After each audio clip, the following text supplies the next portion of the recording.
రే రాజు లెగరా లెగు. అబ్బా ఏంటి మమ్మీ పొద్దున్నే నిద్ర వస్తుంది. పొద్దునారా పంది నా కొడుక, 10 అవుతుంది లేవు.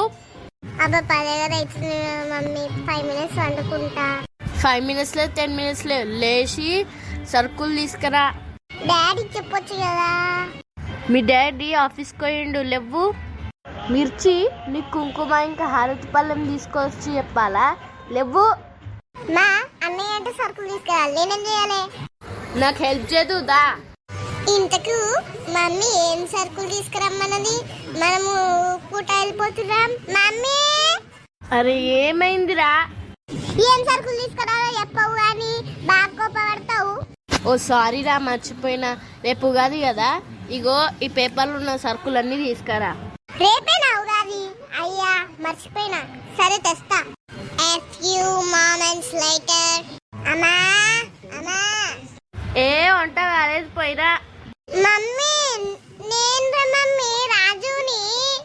అయ్యో సారీ రా, వాయిస్ బెగ్గర అనుకున్నా. సరే కానీ సరుకులు ఎడబెట్టాలి. ఇలా పెట్టుద్దా, దాని నెత్తి మీద పెట్టుద్దా. మమ్మీ నీకు తిన్నంగా ఒక్క సమాధానం చెప్పడానికి రాదు కదా.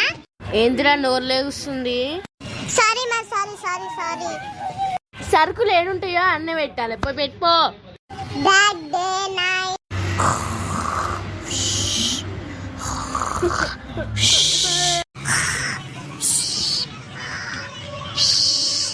The next day. అరే మా ఇంట్లో ఏమేం చేస్తున్నా చూసొద్దాం పా. మమ్మీ ఏం చేస్తున్నావు? బట్టలు నిండుతున్నారా? బుద్ధున్నోడు ఎవడన్నా కిచెన్ లో బట్టలు నిండుతాడా అమ్మ? వంట చేస్తారు గాని. మళ్ళీ తెలిసి కూడా ఎందుకు అడుగుతున్నావురా? చెల్లి నువ్వేం చేస్తున్నావు? ఏం లేదు ఉట్టి అడిగిన. అమ్మాయితో వంట చేస్తుంది, చెల్లి అయితే బసలు తోముతుంది, నానేం చేస్తున్నా చూద్దాం పద. బా ఉగాది పచ్చడి సూపర్ ఉంది మా.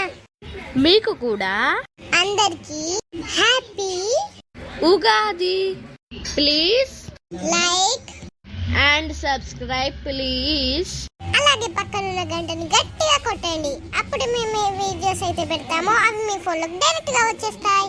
సో అందరికి మళ్ళీ ఒకసారి హ్యాపీ ఉగాది.